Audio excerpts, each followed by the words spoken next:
Alright, so we've discussed quite a few plots by now. We've discussed line plot, the bar plot, and the pie plot. And there still are a ton more we could have done. We could have done contour, we could have done scatter plot. But I think it's time to up our game now. You know, it's time to go into the big leagues. We've done enough of the minors. It's time to go big.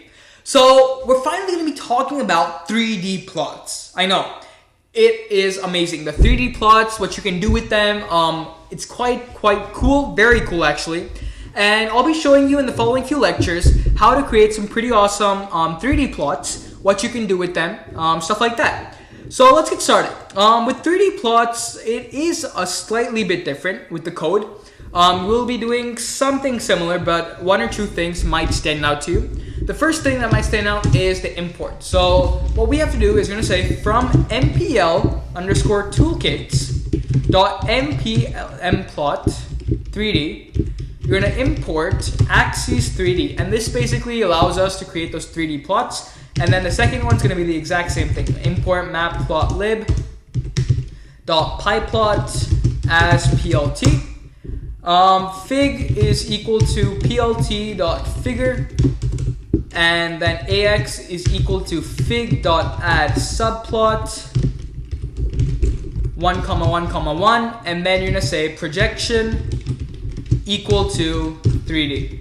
So let me quickly explain what's happening. Figure is equal to plt.figure. You guys already know what's happening, okay? We're creating a figure just like we did while creating multiple graphs, and this is ax basically stands for axes. You can say chart. Chart sounds easier.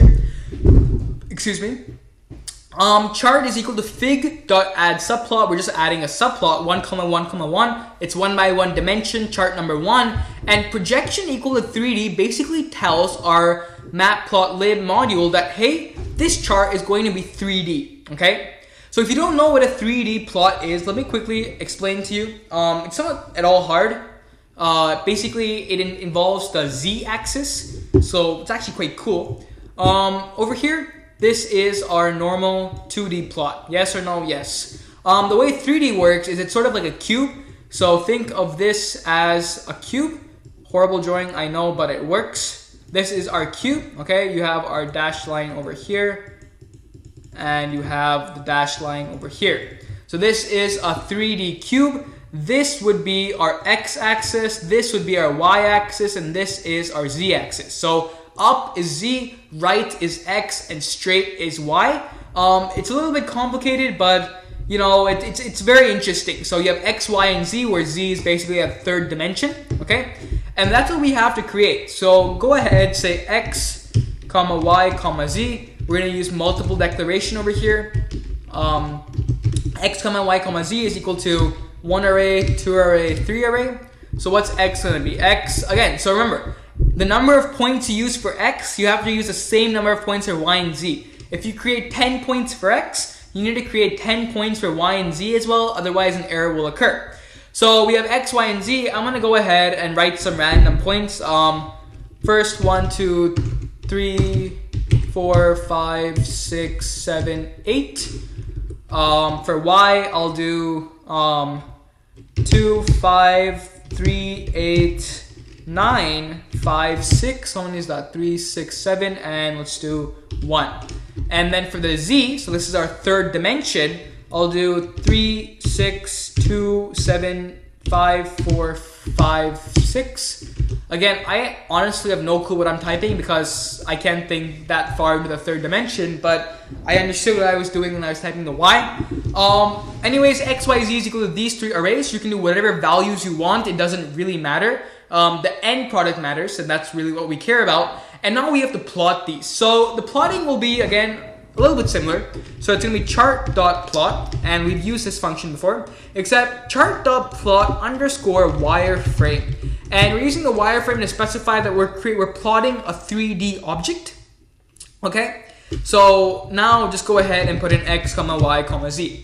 So that basically says we're plotting a 3D object. Here are the 3 coordinates. And now all we have to do is say plt.show. Save this, F5, and ta-da! Okay, I said that a bit too early. Wait.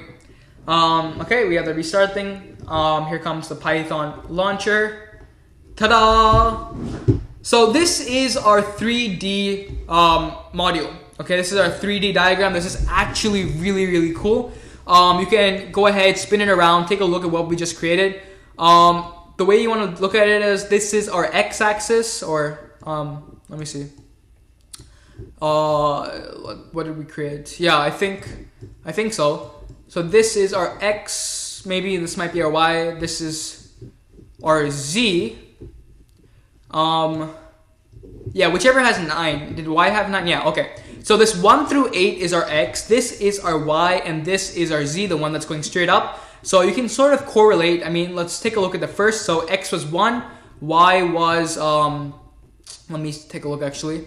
So y was 2 and z was 3. So 1, if you look at it from totally at the top, you can see that y is equal to 2. And if you look at it from the 3D perspective, you can see that z is equal to 3. So again, it is a bit complicated, but 3D modules have, or 3D graphics do have quite a lot of popularity in gaming and stuff, but we have created our very own 3D module. Now, another thing is, if you wanted to, like, you know, say the PNG of this and stuff, it looks bad right now. You have all this gray space. So what I'd suggest is make this go up a bit. Sorry about that, guys. Been talking for a long time, that's why. But what I do is I go ahead and change the left to make it all the way to the left, bottom all the way bottom, right all the way to the right, and top all the way to the top. And the reason I'm doing this is because at the end of the day, it just gives it a better look, a better feel. You know, you have white space all around, and you know, it's a much more cleaner view than having that gray stuff around. Anyways, awesome job, guys. You've just created your first 3D graphic. Again, if you're not sure how to, what I'm doing, you're supposed to select with your left mouse and you drag. So select, drag, select, drag. Anyways, awesome job, guys. This is, again, our first 3D module or 3D graphic, and I'll see you in the next lecture.